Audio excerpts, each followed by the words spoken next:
নমস্কার বন্ধুরা, কেমন আছেন? আশা করি সবাই ভালো আছেন। তো আমি আবারও চলে এলাম তোমাদের মাঝে আর একটি ছোট্ট গল্প নিয়ে। আজকের গল্পটির নাম অন্ধ মায়ের ত্যাগ। কণ্ঠে উষা, কলমে উষা। শেষ চিঠি পড়ে ছেলের চোখে জল। মা নিজের চোখ দিয়ে দিয়েছিলেন ছেলেকে।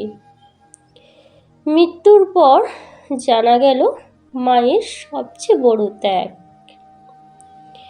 ছোট্ট রাহুলের জন্মের কয়েক বছর পরই তার বাবা মারা যান। সংসারের সমস্ত দায়িত্ব এসে পড়ে তার মা সরস্বতী দেবীর ওপর। কিন্তু ভাগ্যের নির্মম পরিহাস, এক দুর্ঘটনায় তিনি তার নিজের দৃষ্টিশক্তি হারিয়ে ফেললেন। অন্ধ হয়ে গেলেও ছেলেকে মানুষ করার স্বপ্ন তিনি ছাড়েননি। প্রতিদিন মানুষের বাড়িতে ছোটোখাটো কাজ করে, কখনো উপোস থেকে, কখনো নিজের কষ্ট লুকিয়ে তিনি ছেলের পড়াশুনোর খরচ জোগাড় করতেন। রাহুল যেন কোনোদিন বুঝতে না পারে, তাই মুখে সবসময় হাসি রাখতেন তিনি। বছরের পর বছর কেটে গেল। রাহুল পড়াশোনা শেষ করে বড় চাকরি পেল।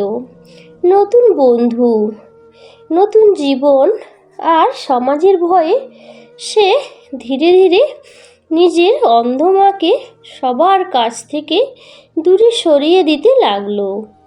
মায়ের ফোনও ধরতো না, খুব কম খোঁজ নিত। একদিন অফিসে থাকা অবস্থায় খবর এলো তার মা খুব অসুস্থ। হাসপাতালে পৌঁছে রাহুল জানতে পারল তার মা আর নেই, এই পৃথিবী ছেড়ে চলে গেছেন। মৃত্যুর আগে তার মা তার জন্য একটি চিঠি রেখে গেছেন। চিঠিতে লেখা ছিল, বাবা, আমি জানি আমার অন্ধ চোখ দেখে তুমি অনেক সময় লজ্জা পেতে, কিন্তু তুমি জানো না, ছোটবেলায় এক দুর্ঘটনায় তোমার দুটো চোখ নষ্ট হয়ে গিয়েছিল। তখন আমি নিজের চোখে আলো তোমাকে দেখিয়ে দিয়েছিলাম, তাই আজ তুমি এই সুন্দর পৃথিবী দেখতে পাচ্ছ। তোমার সুখের জন্য অন্ধ হয়ে যাওয়াটাই ছিল আমার জীবনের সবচেয়ে বড় আনন্দ। চিঠি পড়ে রাহুল ভেঙে পড়ল, কিন্তু তখন অনেক দেরি হয়ে গেছে। মায়ের নিথর শরীরের সামনে দাঁড়িয়ে সে শুধুই কাঁদতে লাগলো। চিঠির শেষ লাইনে পড়ে রাহুলের হাত কাঁপতে লাগলো, চোখের জল আর থামছিল না। হাসপাতালের বিছানায় মায়ের নিথর শরীরটা পড়ে আছে, কিন্তু সেই মুখে এখনো যেন ছেলের জন্য অগাধ মায়া লেগে আছে। হঠাৎ নার্স এসে রাহুলের হাতে একটি পুরনো কাপড়ের ব্যাগ তুলে দিল। বলল, মৃত্যুর আগে আপনার মা এটা আপনাকে দিতে বলেছিলেন। ব্যাগের মধ্যে ছিল রাহুলের ছোটবেলায় একটি খেলনা গাড়ি, স্কুলের প্রথম রিপোর্ট কার্ড আর একটি পুরনো সোয়েটার। সেই সোয়েটার সরস্বতী দেবী নিজের হাতে বুনেছিলেন। সঙ্গে ছিল একটি ছোট্ট কাগজ। বাবা, আমি জানি আমার কাছে হয়তো তোমাকে দেওয়ার মতো কিছুই নেই, শুধু এই জিনিসগুলো যত্ন করে রেখেছিলাম, কারণ এগুলোতেই আমার পুরো পৃথিবী লুকিয়ে ছিল। যদিও কোনো দিন আমি না থাকি, তখন এগুলো দেখে মনে করো তোমার মা তোমাকে পৃথিবীর সব কিছুর চেয়েও বেশি ভালোবাসতো।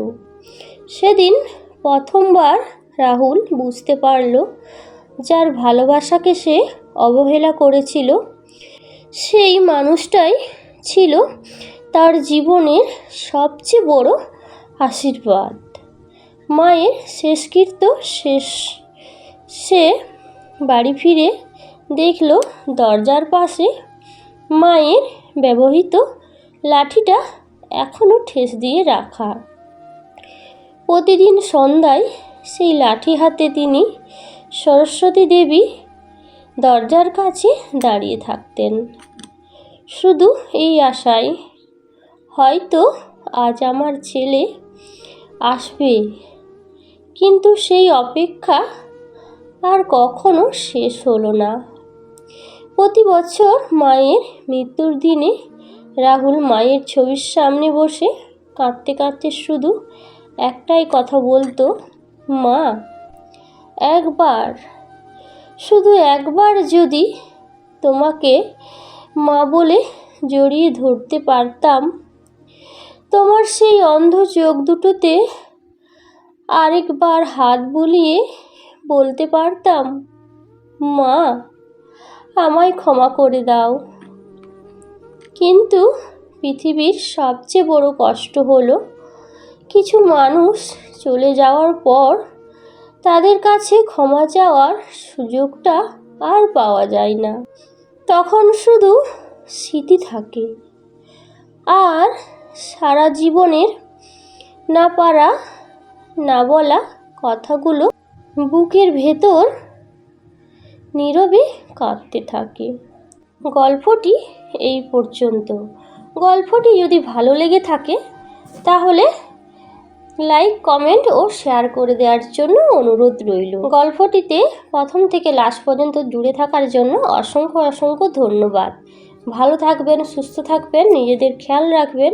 আর আমার চ্যানেলটিতে সাবস্ক্রাইব করতে ভুলবেন না, বেল আইকনটি অন করে রাখবেন যাতে নিত্য নতুন ভিডিও দেওয়ার সাথে সাথে আপনাদের কাছে নোটিফিকেশান পৌঁছে যায়। তো বন্ধুরা, চ্যানেলটিকে সাবস্ক্রাইব করতে ভুলো না। ভালো থাকবেন, নিজেদের খেয়াল রাখবেন। ওকে, টাটা।